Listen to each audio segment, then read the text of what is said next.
All right. Good evening, everybody. Thank you for stopping in to another episode of God, Greed, and Guile. Going to get right into it tonight, guys, and go ahead and dive in to the purchase of David E. Taylor's new mansion, or what is now David E. Taylor's new mansion. The address is 17329 Hidden Valley Drive in Wildwood, Missouri. And this used to be Nelly's old mansion. It was built in 1998. It was last sold 2021. It's a 3-car garage. Single family property type, 6 bed, 6.5 bath, just under 11,000 square feet. It's 10,800 square feet, to be exact. 12-acre lot, beautiful area, real nice view, awesome house. But here's the thing: this house is actually a money pit. Okay, and if you're out there listening, you know exactly what I mean. I'm gonna read an article. I'm reading a couple articles today, and I'm going to talk about them, and I'm going to go over some of the house purchases that we know about of this cult. Okay. So this one was written February 12th, 2021. So that's last year. Nelly's crumbling mansion hits the St. Louis real estate market. Nelly's and the author of this. Let me give him by Riverfront Times staff. Let me see who the author is. It doesn't say. It just says the staff. So Nelly's abandoned crumbling mansion could be all yours. Listed as an amazing investment opportunity, this huge house certainly needs some work, but the payoff could be bigger than country grammar. The entertainer's Tuscan-style home is set on 12 acres right near the Hidden Valley Ski Resort in Wildwood. Inside there are 6 beds, 7 baths, and a game room and a media room. The outside of the house might be even more impressive. There you can find multiple balconies, a huge basketball court, and stunning views of the Merrimack River. Pictures of the property show that it looks like the backyard could use some work, and that the new owners will get to choose the type of flooring they want to install, because many of the rooms are wide open down to the subfloor. And since locals say that Nelly hasn't lived at the house in years, maybe he'd throw in those big red road cases flanking the living room too.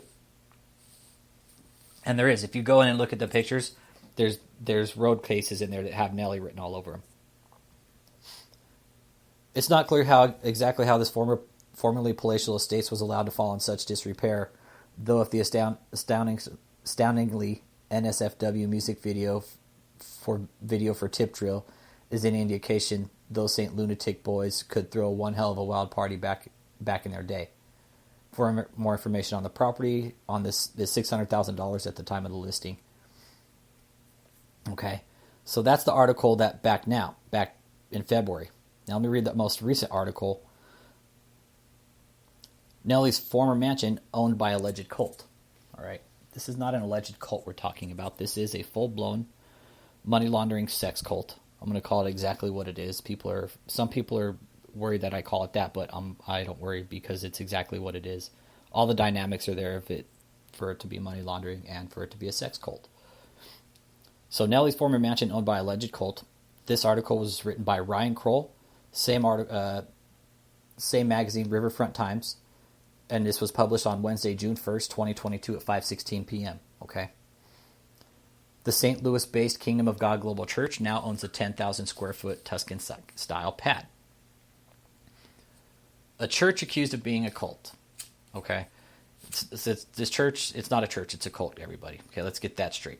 It's a full-blown cult. If you've seen the deposition or if you've done any research on David E. Taylor, you know it's a cult. So the church accused of being a cult is the new owner of the crumbling Wildwood mansion, previously owned by rap superstar Nelly.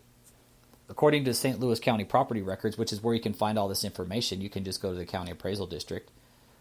The St. Louis-based Kingdom of God Global Church bought the 10,000 square foot Tuscan-style pad near the Hidden Valley last year. It is hardly the church's only high-value holding in the area. Right, there's another house just up the way, 18205 Hager Lane. The reason I call out these addresses is because they actually don't want anybody to know where they live. And they're supposed to be a church and a nonprofit. All this information is supposed to be public. So I make sure the public knows. That way they don't hide what they're doing. Run by 49-year-old David E. Taylor, piece of shit. Kingdom of God Global Church also owns a 5-bedroom, 9-bathroom residence on Tim Page Drive in Chesterfield, according to the county property records. The residential center is the 15400 Tim Page. That house has a 600 square foot pool. Zillow values that home $2.1 million. Okay, So we got all these mansions are up in Chesterfield, everybody. So pay attention. Wildwood, Chesterfield. So you have Nelly's mansion. Then just down the street is 18205 Hager Lane. Then at one point they owned one over at 1302 Wild Horse Meadows, but they sold it. So now they own 15400 Tim Page. They bought that during a lawsuit with Harold Lewis. We'll get into that though. But we could actually talk about that since we're on Tim Page. So they were originally, David and his cult were originally in a lawsuit with Harold Lewis over the 15400 Tim Page over a breach of contract. Okay, sounded like David stopped paying the bill and Harold took him to court. What happened was they held that case up in court for 4 years. Everybody, that case went on for 4 years in the courts. I went to some of the case hearings during the pandemic because everything was via Zoom, so I was able to attend some of the hearings. David would not provide any financial documents to the court. They finally settled out of court for how much, I have no clue. But the church now owns that. The cult now owns those properties. So we got 18205 Hager Lane, Nelly's mansion, which is 17239. Which one was it here? It's 17239. Let's see, hidden 17329 Hidden Valley Drive. Okay, so that's the other mansion they have. So they got these 3 huge mansions. Then they also have a big property up in the same area, 1216 Babbler Park Court. Okay, which is like it's a 12 to 16 acre property with the lake on it. All right, now they just bought a mansion down in Tampa, Florida for $8.3 million. So these guys are sitting on a lot of fucking real estate right now, which is very concerning to me. Why? Because this guy hasn't filed his taxes in years, right? And now he's saying he has drug rehabs. We could possibly be looking at some Medicare fraud and shit like that, possibly in the long run with this cult. Just putting that out there. We're not talking about that today. We're going to talk about the purchase. Okay, so we're over the residential center, all right? The church also owns a 5-bedroom, 4.5-bathroom mansion near Babbler State Park in Chesterfield, also according to county records. That house values at $1.7. In 2021, the church also bought a plot of land that appears to be undeveloped adjacent to the park. That's the Babbler Park Court, which is, again, it's land. And the thing is they can't build on there. One of my sources told me that they can't build on there because the grade is too steep for the fire department to get in there.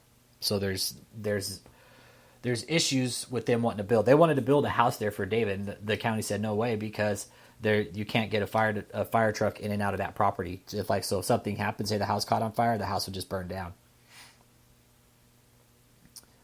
Let's see here. A voicemail left at the church's main number wasn't returned. It's unknown what the church plans to use Nelly's old mansion for or if it's currently inhabited. I definitely don't think it's inhabited because it's run down. For what reason? I don't know what the hell they bought that house for. Really don't. Let's see.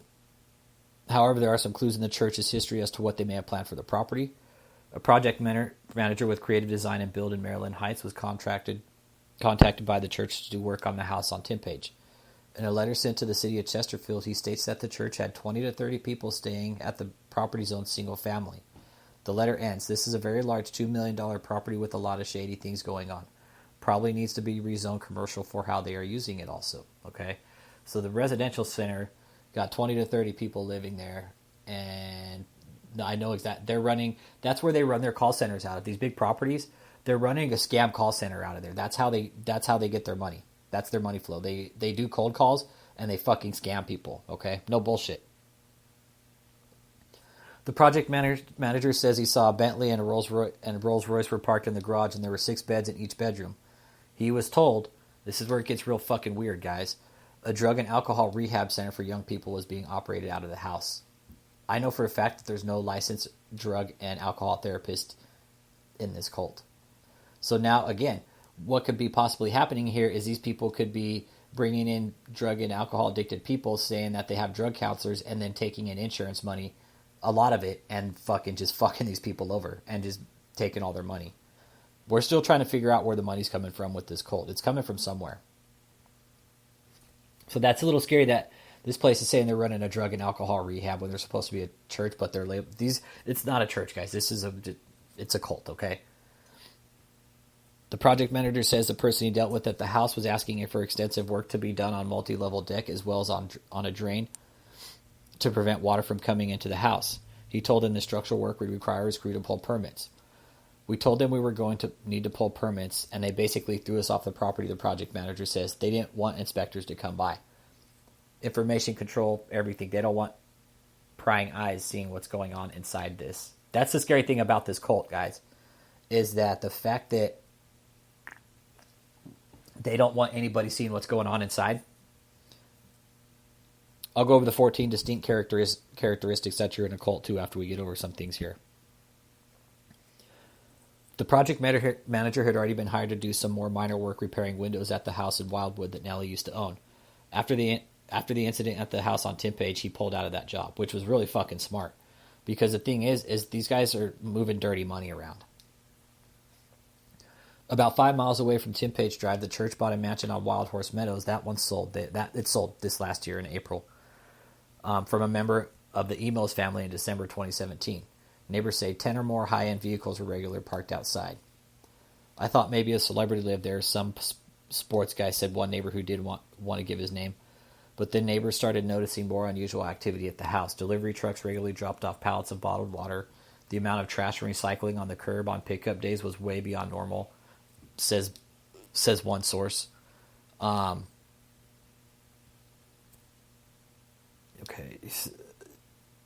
Neighbor says they consistently saw families with young kids getting in and out of vans with their belongings in plastic bags and going into the house. Neighbor said estimates as many as 40 people lived in the house at any given time. People would leave on Saturday and a new group would come on Sunday. The house's ownership was publicly listed as Kingdom of God Global Church, says another neighbor. Yeah, says another neighbor who started to put the pieces together and pretending to be a potential follower and called the church's prayer hotline. You call in and they call you back and pray with you. It's fee-based. Taylor, the church's leader, has made numerous wild claims, including being able to raise people from the dead. According to his website, he also offers over-the-phone dream interpretation. Apostle David E. Taylor is a master dream interpreter and dream officer, the website reads. Yeah, his websites are fucking weird. Let's see. Yeah, and then it says the church sold the Wild Horse Mansion Meadows early this year, which we knew. I looked at that up on the County Appraisal District. In total, Taylor's church owns at least $4 million in real estate in West County, plus earlier this year, the church spent $4.3 million in a house in Tampa Bay. Its previous occupant was Darcy Glazer Kaslowitz, co-owner of the Buccaneers NFL team. You got to ask yourself the question, where'd the money come from? We haven't seen any tax returns for these people. According to Open Corporates, the primary address for the Kingdom of God Global Church is an apartment in Spanish Lake. If anybody watched the deposition, the 2008 Victory Way Lane, okay, that's the apartment they're talking about in Spanish Lake. Nobody fucking lives there, all right? I know this because I did my due diligence to get all the facts, trust me. I'm not going to say how I did it, but there's sources in this that I've spoken to, and I've made phone calls to certain people to get this information. Nobody's lived at that apartment for several years. They pay rent on it, okay? I know for a fact that they wanted to get a discount on the rent through the pandemic, and they ended up getting really pissed. And what I found out was just the late fees were waived. But they wanted some sort of big discount on the rent because they were a church. Basically, what I found out is the apartment basically told them to get fucked, more or less, in a more friendly way. Let's see here. So the 2008 Victory Way Lane, nobody lives there. They pay rent on it. That's part of the tax scam. That's part of the fraud, I believe. To have that shitty-ass apartment, and then they have, then they have all these huge mansions. Like, why have one shitty-ass apartment and all these big-ass mansions? Why don't they just, that's where the fraud is, guys, is with, right there it tells you. The primary address for Kingdom of God Global Church is apartment Spanish Lake, the Victory Way Lane. In 2019, Southgate, Michigan News Herald reporter Colin Maloney published a lengthy investigation of JMMI, Joshua Media Ministries International, another organization run by Taylor. Much of that investigation concerned a property owned by Joshua Media southwest of Detroit, where Taylor allegedly ran a ministry machine focused on bringing in as much money as possible. This is a money laundering labor sex cult. That's the best way I could put it. I know for a fact David's on drugs. Where he's getting them, I don't know. And the whole crypto thing, I want to be clear about that. I'm not saying he's using all his crypto for narcotics, but there's a good possibility that he could be using, crypto to buy narcotics on the dark web. Okay? He's taking in Bitcoin. He's got a Bitcoin wallet. And it is. That's why he's got these call centers.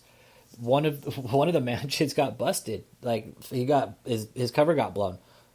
People found out he was running a call center in one of the mansions, and they kicked his ass out. They're like, you can't run your call center here.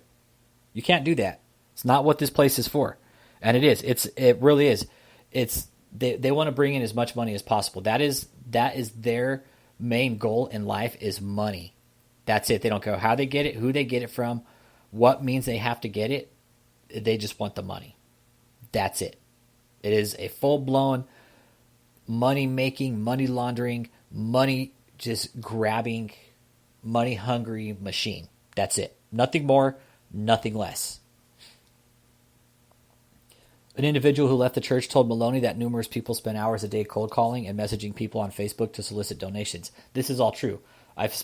There's witnesses and survivors that are sources in this that I don't mention on my YouTube channel. There's people that have called and told me this, have confirmed all of this stuff. That they actually go to other people's Facebook pages. This is part of their scam, is they go to other people's Facebook pages and they see if you're following anything religious, and then they'll start messaging you. That's how they do it. Some of these people lived at the church sleeping on mattresses or pieces of plywood, a former member said. There was expectations to send 1,000 Facebook messages, 1,000, and collect $500 a day. The News Herald quotes individuals calling Taylor's operation a cult. And this is a cult, by definition. I'm going to read the 14 characteristics of a cult leader, or a destructive leader in general. That's what I try to call these people, is destructive leaders. Because I think there's destructive leaders all over the place, and we need to start applying some of these things I'm going to discuss here to our own leaders, and find out and start applying those. We'll get to those. I think it's good that we start applying those to some of our own leaders, though, and see what we get on the other side. Okay. Okay, so in 2014 deposition, Taylor struggled to explain what several properties the church owned in St. Louis were used for. He described a house the church owned in Blackjack as a place where people did volunteer work using computers. It's more of a startup place, like, a little small business that Americans do. They start up in the garage. Yeah, if you saw the deposition, that was one of the things. It's a startup place, like Americans do in the garage. Like, really, David? Come on, man. In that same deposition, Taylor referred to the house in Chesterfield as a residential center, a ministry residential, or where they do barbecues. Described himself as frugal, which he's not. He's full of shit. Let's see here. 2019 News Herald quotes Vicky Yohe got tied up, basically sexually blackmailed her.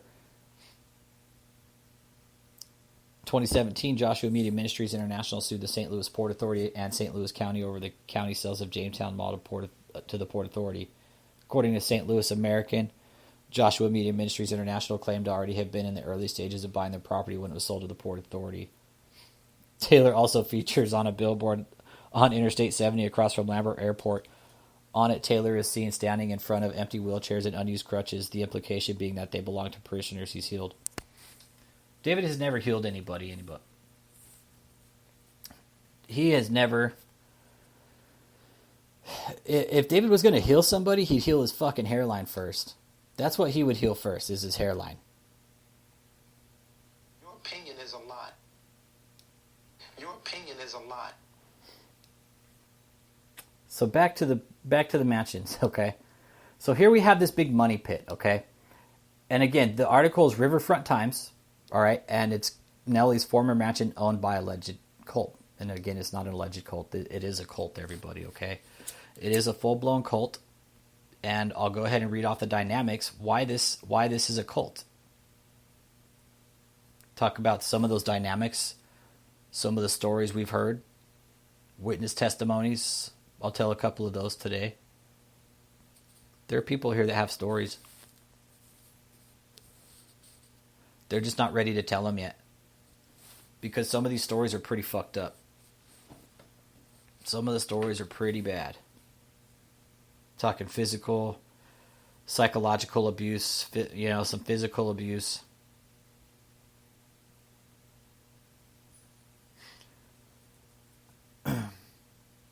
Deception lies at the core of mind manipulating high-demand cultic groups and programs.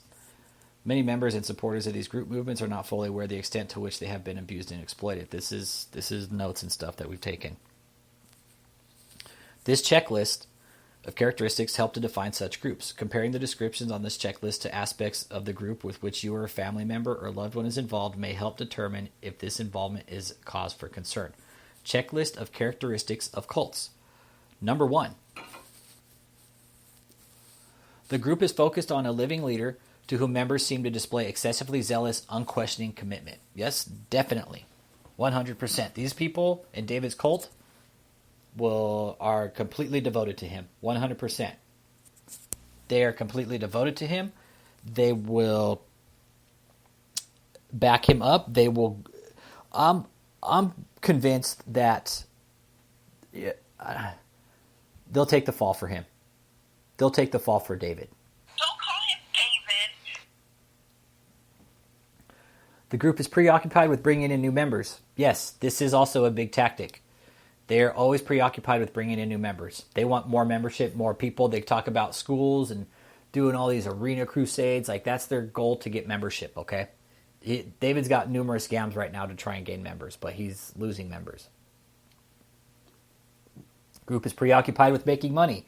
Yes, this group is number 3. It's this group's main goal is money, 100%. Money. That's what's on their mind 24/7. Money. How can we get more money? What's the quickest way we can scam people? Money. To purchase the residential center in St. Louis. So, what I'm saying to you is accurate. Let's see. Questioning, doubt, and dissent are discouraged or even punished. Yes, absolutely. If you question David, it's a sin. You're sinning against a man of God. You can't talk about the anointed one like that. Oh, you got to listen to more than 3, 4, 20, or 100 to hear everything. Always have to listen to him. He's the all-seeing eye. You cannot question him. If you do, you are sinning against a man of God, basically.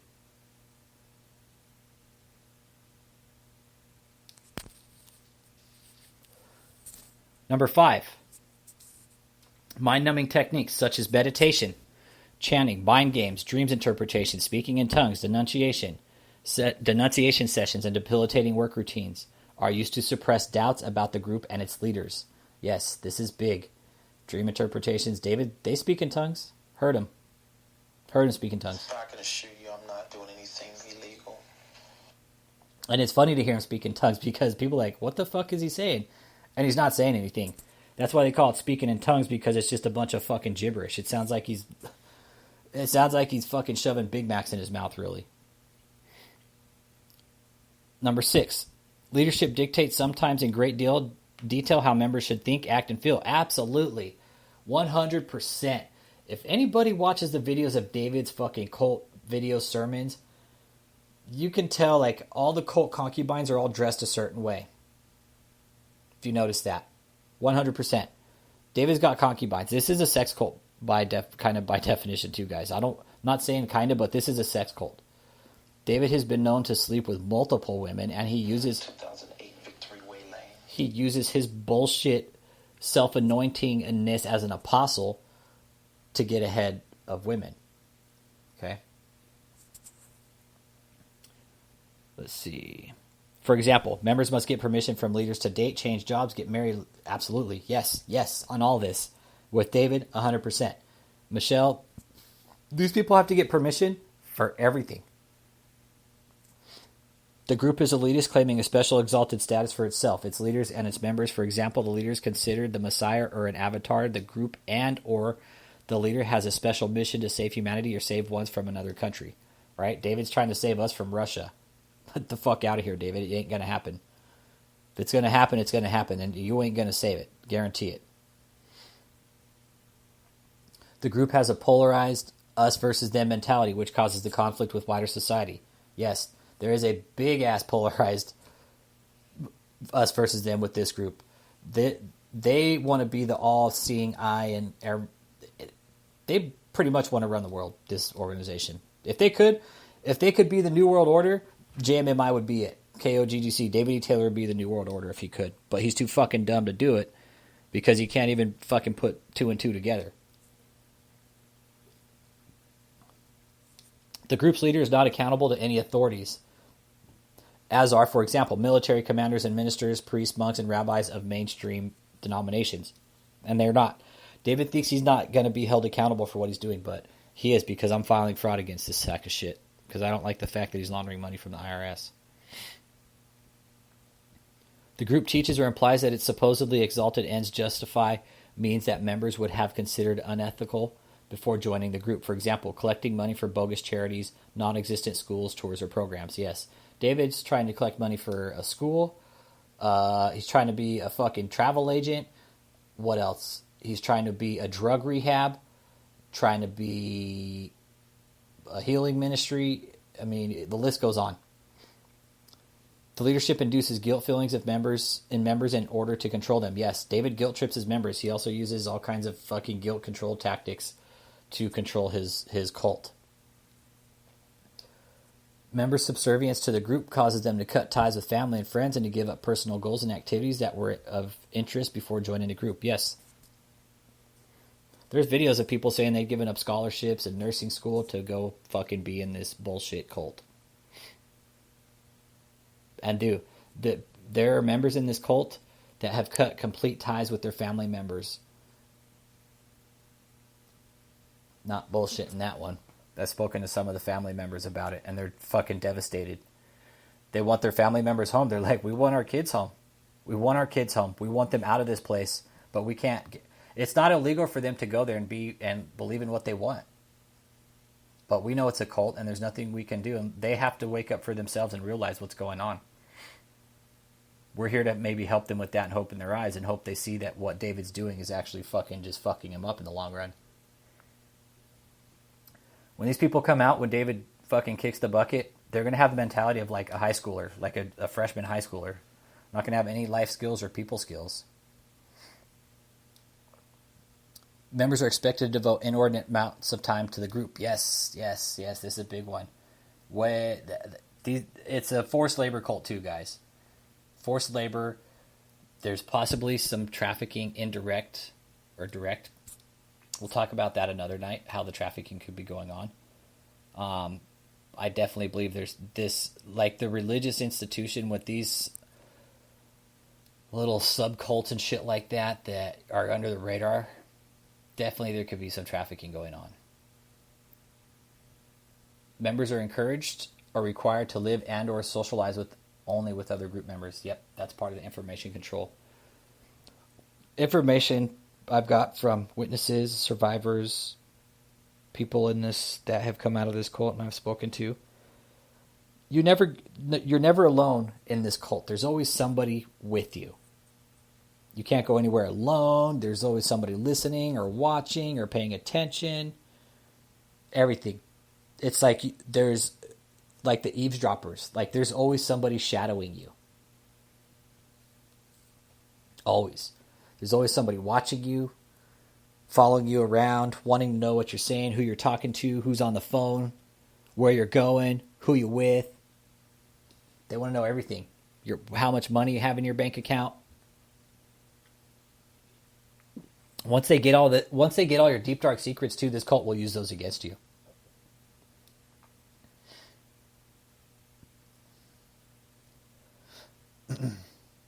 Reading up some of my notes here, got from some of my sources. Let's see. That's kind of going to be it for tonight, guys. Just wanted to talk about the house, dynamics of a cult, and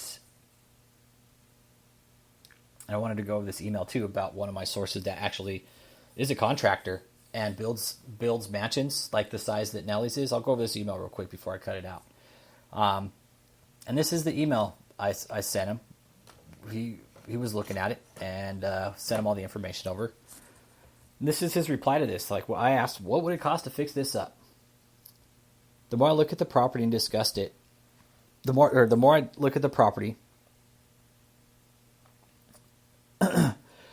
it will cost in the $2 to $5 million range. Or not, I'm sorry. Too many unknowns behind the drywall, cement boards, and subflooring. Okay, I got to be careful with what I say because this is a source. I want to be careful how I read this email.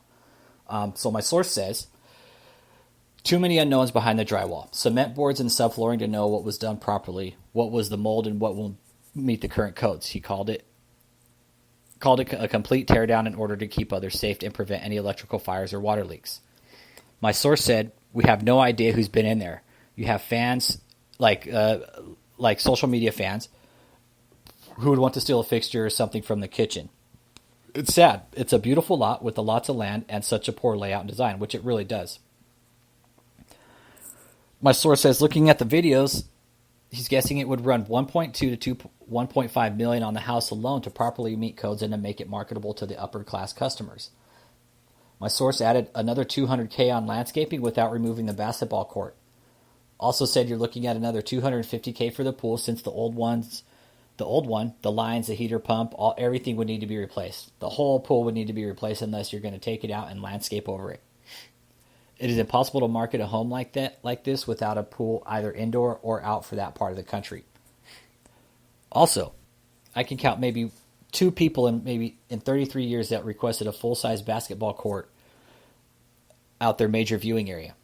Who would actually, if you look at the house, you look at this viewing area, it's a beautiful view, but then you got a big fucking basketball court right there in the middle of your viewing area. So who would want to see that, right? Who would want to sit your $2 million home, your new $2 million home, and see a basketball court or a large metal light post as the main focus, right? I wouldn't want to. Fuck no. Where this land is at, it's beautiful. I would fuck that basketball court. Just needs to be tore out. Okay.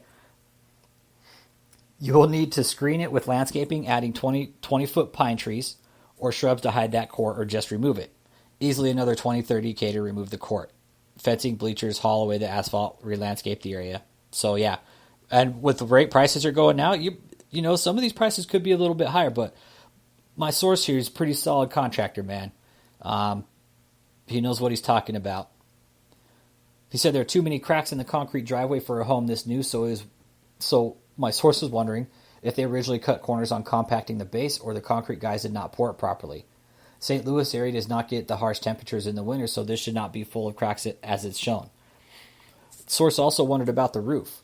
You really cannot go into a home this size and do all the interior work not knowing about the possible leaks on a flat roof. It's got a flat roof in some areas, and then it's got a pitched terracotta roof on the other parts.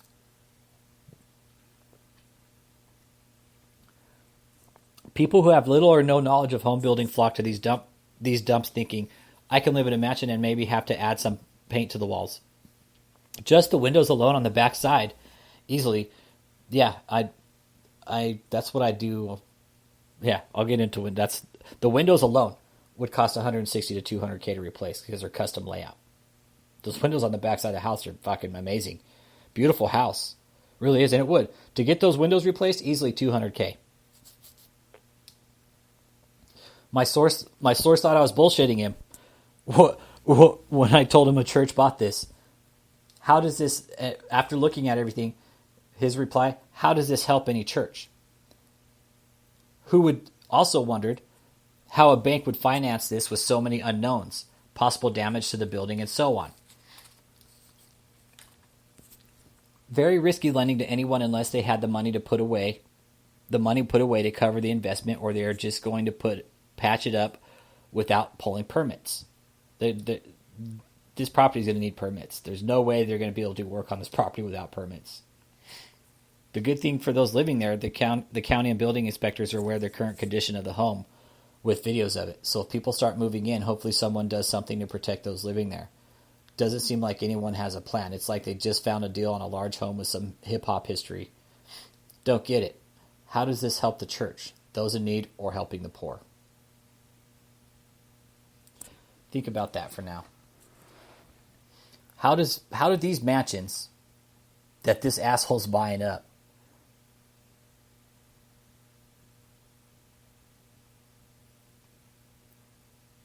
how does this help the poor and the needy?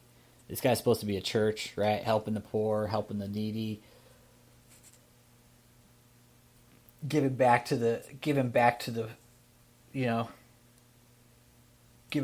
people.